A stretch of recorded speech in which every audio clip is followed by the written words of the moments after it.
Eagles are locked and loaded and ready to go. Everybody is signed.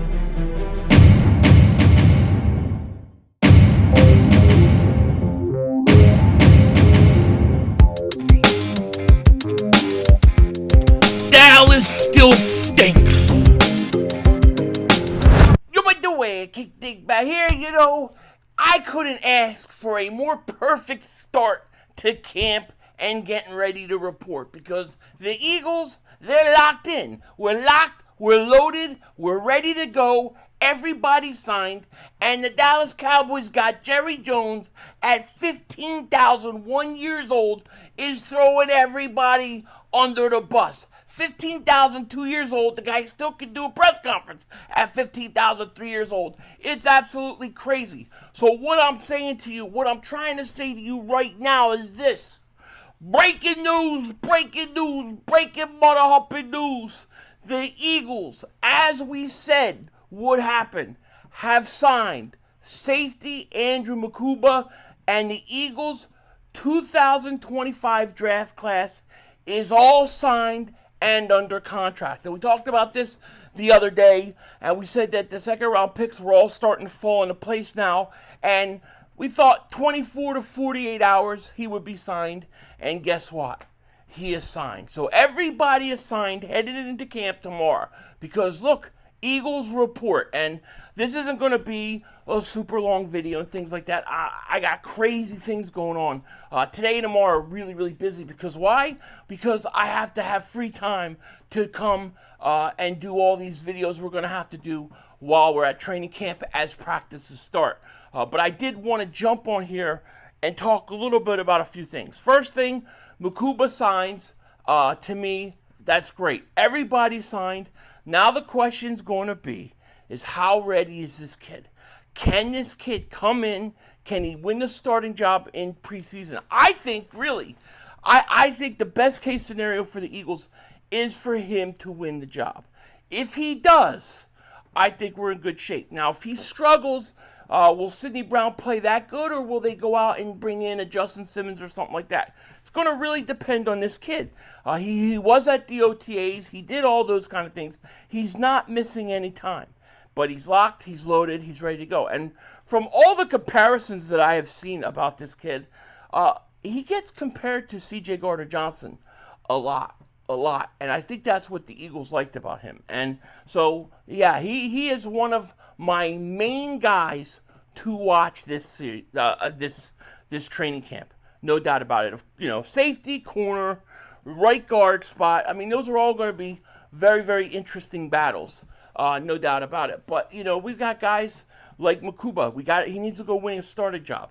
Jeremiah Trotter Jr., he's going to be another guy I'm going to want to watch. But everybody's signed. We're locked. We're ready to go. And it should be a fun time, man. Training camp is finally here. So there are a few things that I got to say. The Eagles did have some front office scouting shakeups today. I won't go through the whole thing that's here, but the one that you guys are, and the name you're going to recognize is Joe Douglas.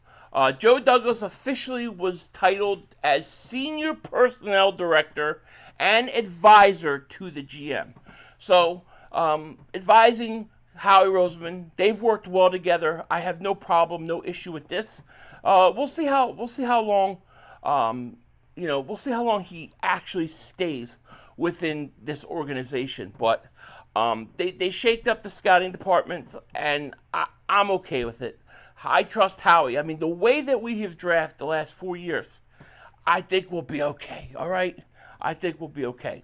Now, another thing I want to talk about real quick is I find it very interesting. I find it very funny that the Eagles always have people saying, well, Jalen Hurts isn't that great, and this guy isn't that great, and this guy isn't that great, but they've got such a great team that anybody can win on it. Then you get a guy like Jordan Mailata who gets listed in the top 100 as number 69.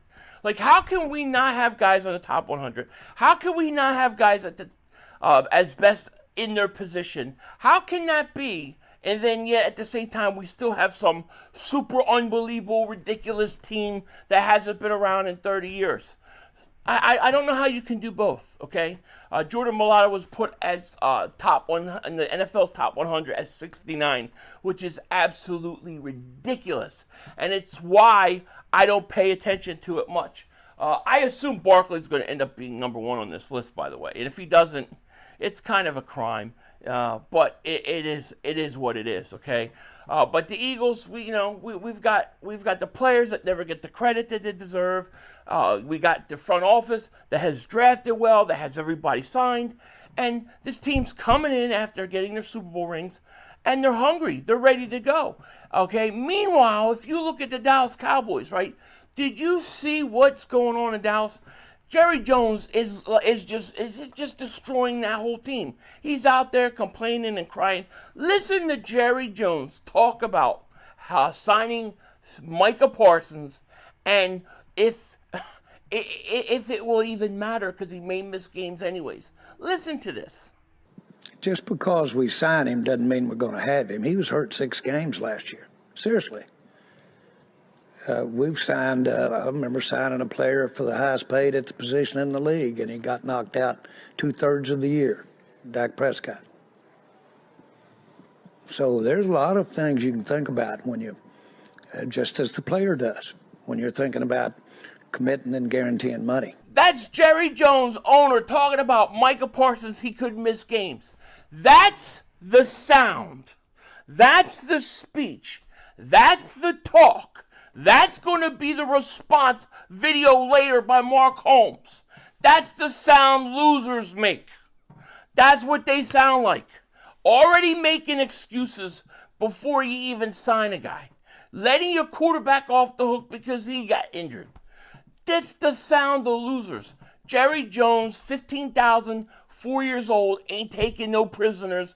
It's his birthday today. Happy birthday, Jerry Jones. 15,000, 5 years old. The guy just won't die. He won't die, I tell you. 15,000, 6 years old. That's the difference between the Eagles and the Cowboys. Let it sink in to those Dallas Cowboy fans, okay? They want to go around and say, well, we're the Cowboys, and we're the most valued franchise, and everybody knows who we are, and blah, blah, blah, blah. Time's running out, because what's happening with the Cowboys is their fans that seen them win Super Bowls and championships are all getting old. They're all dying off. They're all not going to be around forever.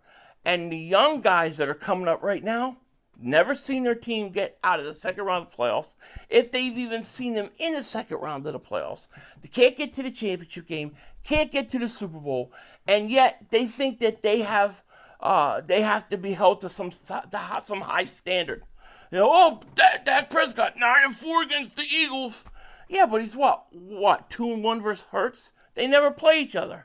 It's ridiculous. It's absolutely ridiculous. Okay, so the Eagles right now, as we're going into camp, they're perfect. They're exactly where they need to be. Okay, they've gotten their rings. They're going to have the banner raised. They got everybody signed. We got guys who, some guys are still hurt, but they're on a plan and they're on track to be healthy. And I think this team, as long as they're not complacent, as long as they're not smelling themselves too much, and as long as they can refocus, they're going to be fine. They're going to go back to the Super Bowl. It's just the way it is, okay? That's how talented this team is. No question about it. And I look at the Dallas Cowboys, and I look at what I just witnessed, what I just watched with Jerry Jones, and I go, thank God that ain't us. Thank God that isn't us. Because back in the 90s and stuff, that was the kind of thing that would happen to us. It just was, okay? You'd go out and you get a Terrell Owens, and then Terrell Owens would play one good year, and then he would want out. Those are the kind of things that would happen to us. Fog balls, all these bad luck things. And negativity creates negativity. And now you see the coach of the Cowboys, or the owner rather, is sitting there complaining about guys already going to miss games before he has to sign them. He's already blowing it up. He's already jinxing that team. Cowboys are done. They're done already because Jerry Jones just stuck a giant fork in them. All right? The Eagles, meanwhile, nah. we're just getting started, okay? We've got some interesting things going on with this team. We've got a ton of picks. We've got all our guys signed. All our rookies are in. And we got young guys that are going to play. What is Howie Roseman going to do next? That's the question. Do you know over the course, I think, the last 4 years, Howie Roseman has made a trade in preseason? Will it happen again? Yeah, it's going to happen again. What Howie likes to do is he likes to let everybody come in, let people practice, kind of see where you are. When you get to around the second or third preseason game, somewhere around there, that's where he says, all right, look, we're not happy with this position, or we have an opportunity here at this position. That's when he makes his move. But before that, he's going to sit tight and he's going to figure out what's going on. So what we want to see is we want to see guys like Mukuba come in and play really well and win that starting safety spot so that they don't have to make a move. Same thing with Ringo. Everybody's sleeping on Ringo. Don't sleep on Ringo. Same thing like with him, maybe there's a tight end, they want to get some depth. I don't know. We just kind of got to wait and see. But Howie makes moves. He's got a lot of picks. And like I said, keep an eye on that kid from the Bengals, Stewart. Keep an eye on whether or not he reports. Because if he doesn't report and he's going to go back in the draft, that's when Howie swipes in and steals their players. Howie robbery, baby. With that said, take care. I'll talk to you later, of course. Oh, guess what I'm doing tonight? Guess what I'm doing? I'm going to go see Superman. Me and my kids. I had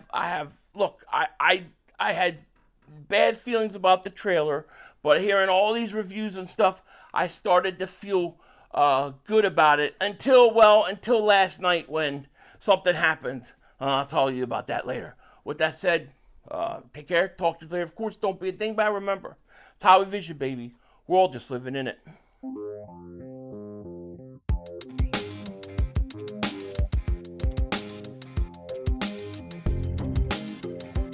So get this. I'm getting ready tonight.